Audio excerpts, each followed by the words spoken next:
大家好，这里是宋说新语啊，先给大家更正一下啊，昨天的晚上那个视频实际上是今天凌晨，我是大概2点钟录的，有一个比较大的错误，就是我把北航7月31号论文呢说成了北大的。哎，感谢这个网友尼尔森李啊在下边指出了，他一开始找我要论文，后来呢他自己也发现了这个论文呢它不是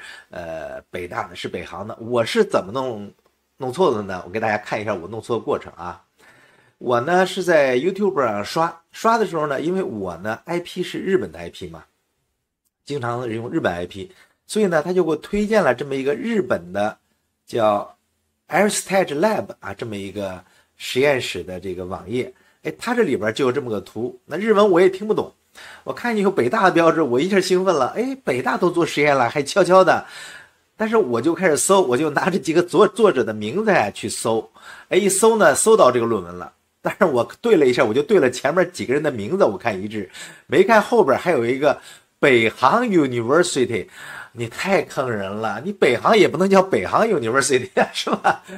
我呢直接就翻到最后边，我看这 conclusion 去了，我就看最后的这个结论去了，所以呢就看这 summary 去了，哎。所以我就错在这儿了，那确实不认真。感谢这个李先生的指正啊，大家千万不要学我啊，像我这样的这个半瓶水啊是搞不了科研的啊。我说当时我有个疑惑，我说北大7月31号都发了论文，那国内没有任何报道，哎，这个消息我得赶紧说，哎，没有自己再核实一下。那实际上呢，今天我们聊的是纽约大学的关于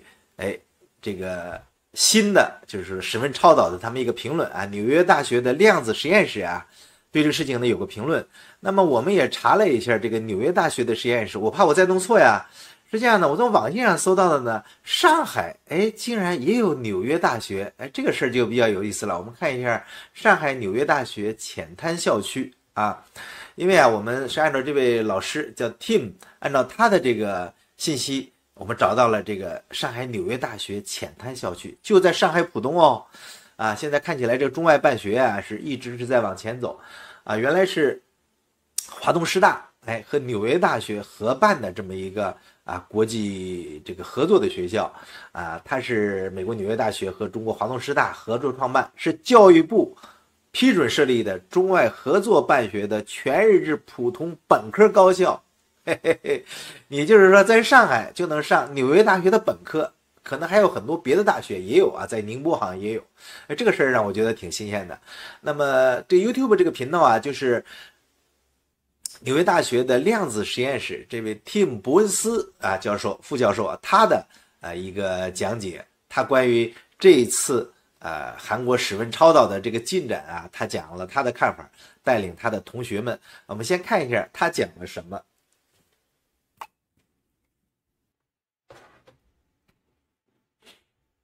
Hi everyone, welcome back to the channel. So the internet is absolutely ablaze with this new potential discovery of a room temperature ambient pressure superconductor reported by one South Korean group, but there's two papers that were released on the archive in July 22. Since then, basically, there's 好的， been 我们就不放全部的了，因为可能有版权的问题。另外呢，如果我做 reaction 的话呢，还需要征得他们同意，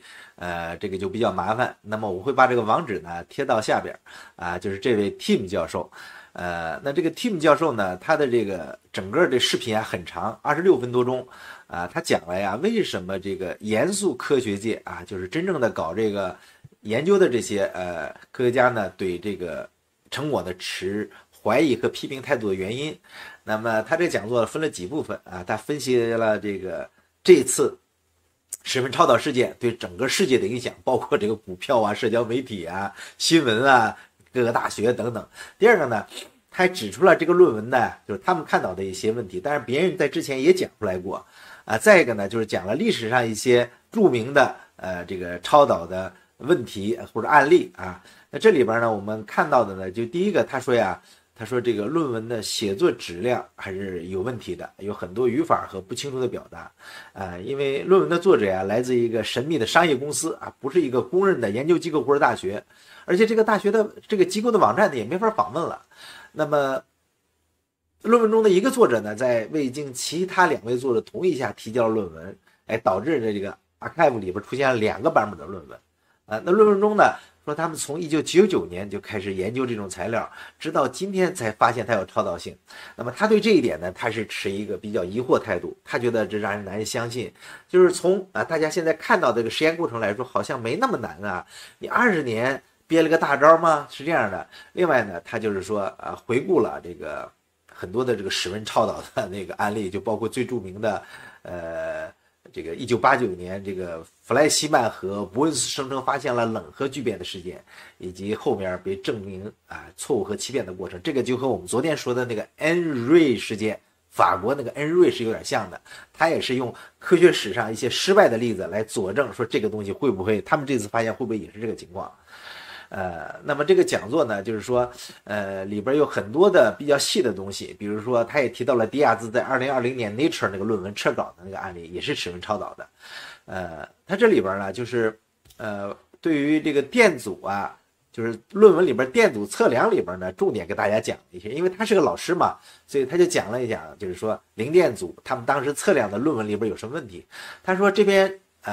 撤销的论文里边啊，左边也有这样的图，你可以看到呢，这个电阻呢是在某个温度下下塌到0，它指原来那个曲线啊，这是超导的经典标志。实际上呢，是在1911年这个昂纳斯当时就首先发现超导的时候，就发现这个东西了，这到现在为止都是超导的一个最典型的一个曲线。但是这篇论文啊，就是有6个作者的那篇论文呢，说看到那个下降啊。就并不是经典的那种下降。他做了一个计算，这个计算说的很详细啊。他说呢，比如说他说那个就是你这个就电阻下降的那个这个数据的分析啊，你要放大之后呢，它不是一个典型的那种断崖式的降来的曲线。所以呢，他从这里面呢，他也从原论文上的这些图表简单的说了他的看法，就认为这个论文粗糙一些原因。当然啊，他对于东南大学的那篇论文里边曲线呢，也指出了，他说也可能是微影，但是他是引用别人的话说呢，因为东南大学的那篇文章出来之后呢，有个叫达萨玛的一位专家呢，就是批评过这个事儿。他说呢，东南大学的那个数据啊，很有可能是有很大的误差啊，就是这里边是有微影的，就是所以你看到的那个零电阻率呢，可能是一个错误的数据展示。那么整体来说呢，他最后指出来就是抗磁性这个抗磁性呢，给大家科普了一下什么叫顺磁性，什么叫抗磁。那么抗磁性是怎么回事？也讲了石墨，也讲了那个著名的盖姆，就我们认为那个手撕石墨烯的那位科学家，他是唯一的一个获得双料诺贝尔奖的，就是搞笑诺贝尔奖和真正诺贝尔奖的这个科学家。就是盖姆呢，用青蛙做实验，大家知道水其实也是抗磁性的。那么青蛙身体里边水的含量也很高，它的体重也比较轻。所以呢，这个盖姆呢就做了一个强磁场，让这个青蛙飞起来了。因为这个成果获得了某一年的这个搞笑诺贝尔奖。而这个盖姆呢也很有这个趣味，这个人他是唯一的一个到搞笑诺贝尔奖现场领奖的啊。那当然这个不是他们说的，是我看到相关资料看的，很好玩。那当然他最后得的结果是什么呢？最后得的结果就是说，看起来这个论文呢还是不具备说服力就是20年来就是像个童话故事一样，你们一直在做这个实验，然后最后3年取得突破，所以这个事情就是对他这个过程呢，他们认为呢就是有点不可理解像个童话故事那么关于这个领域的理论他们也讲了很多，比如说我们前面讲的那个格里芬的那个论文。那么格里芬论文里面又提到了奥巴马那个话筒落的那个镜头。这里边呢，主要是对这个理论上的探讨。他们认为呢，就目前只是从理论或者是结构上探讨这种东西但是在现实生活中，这种材料不一定会出现那么仅仅是靠这个结构来做可能还有一定的困难最后他实际上他们还是说了一些，就是说室温超导有可能是一个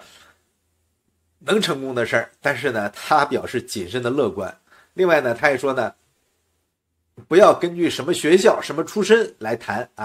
就是很多伟大的发现不一定来自一个伟大的大学来自一个很高学历的人。但是不管他是来自哪儿，我们都要搞清楚这个事情的来龙去脉。这是这个完整的这个他们这个视频里边大概讲的东西给大家理了一下。那实际上呢，他这篇这个类似于讲座式的这种研究者，就业内人士的访谈呢，还是引起比较大的反响。我看他过去的视频观看量来说呢，实际上是比这个要差一些，因为在10几个小时内观看量就接近7000多。因为这是一个他的原来的频道啊，是一个比较深度的科普频道，它不像一般的科普频道或者像我们这样的沾点边的，人家是真正搞这个的，所以这样的视频的观看量其实是没那么高的。有很多网友也在下边留言，他们说呢 LK99 啊，它的结果是不可预测的啊，因为它的这个效果呀是和它的这个就是结构的排列是有关的。那目前来说呢，相关的研究啊，大家照着李石培他的论文做实验，最接近的，一些图表上接近的，它的成功率也没那么高。他们还认为啊，可能啊，这个论文的原作者还是隐瞒了某个关键的步骤啊，就跟我们做猪头肉的配方一样，是吧？所以，那么过去20年没有做出成果来，最近突然出成果了，也有人在试图解释这个事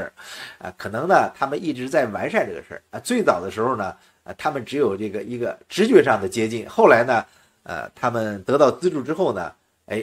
接近突破的时候呢，他们在发。那么因为团队出了内部的纠纷嘛，所以才有了这个情况。当然也有人提出来啊，就是说我们很多人啊，就是现在包括现在这个 Tim 这位教授啊，还有很多科学家可能没有看过同行评议的韩国论文，这个也就解释了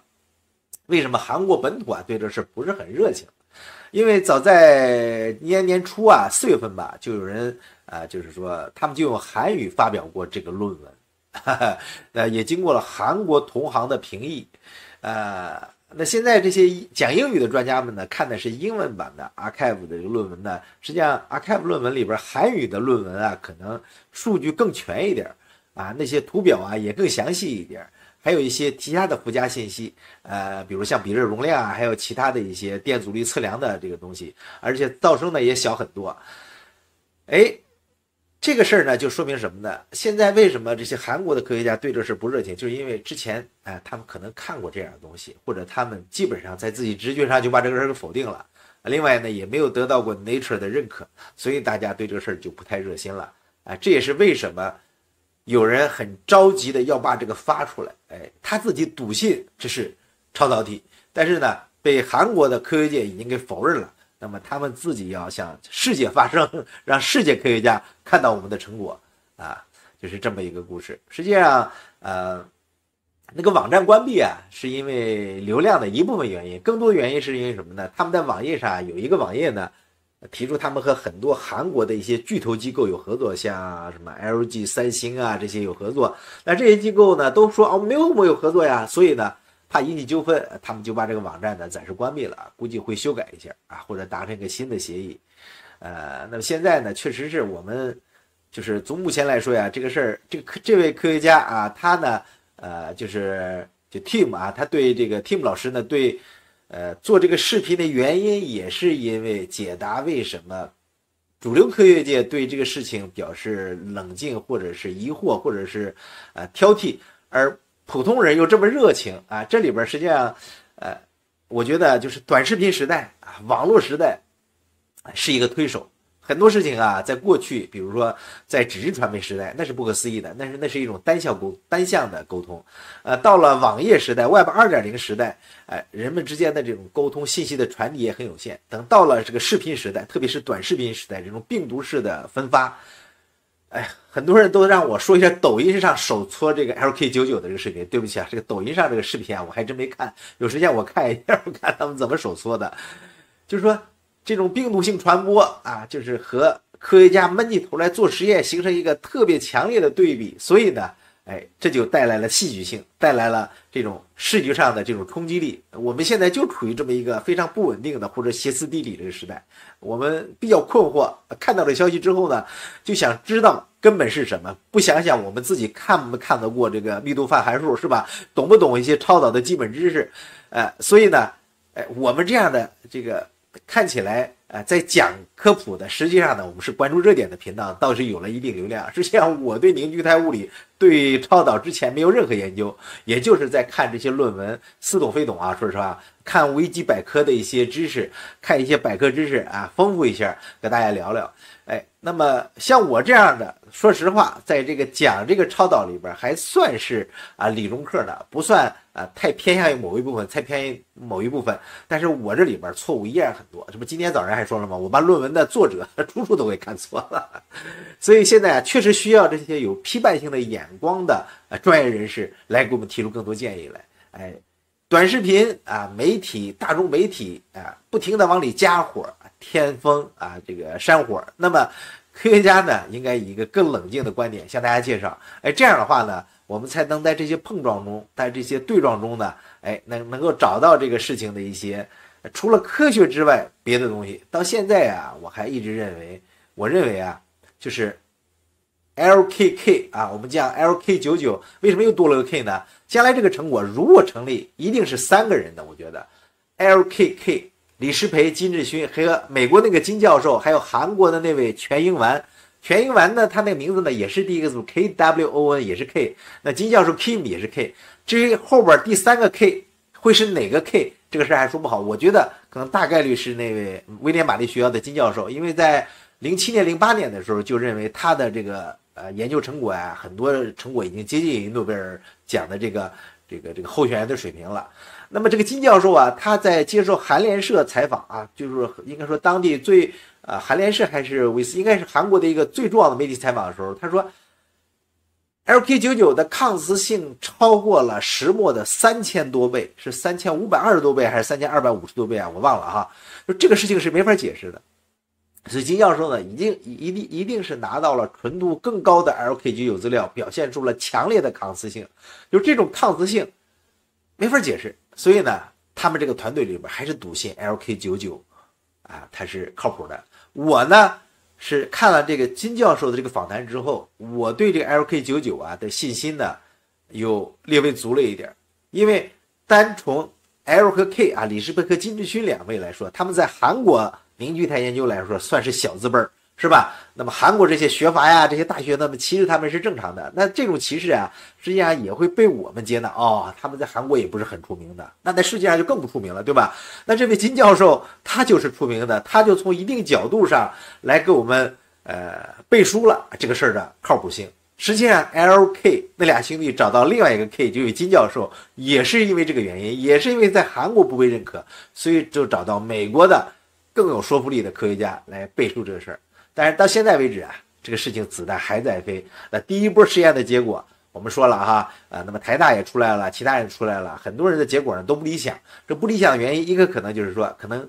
有一个关键步骤在论文里面他们有意的没有提供，另外一个可能呢就是什么呢？就是实验的难度确实比较大，你需要很反复的很多的实验才能做出结果来。所以不管怎么说呢，这事情到现在这绝对不是一个2周新闻了。我们知道在中国大陆国内媒体很多自然灾害一些突发消息2周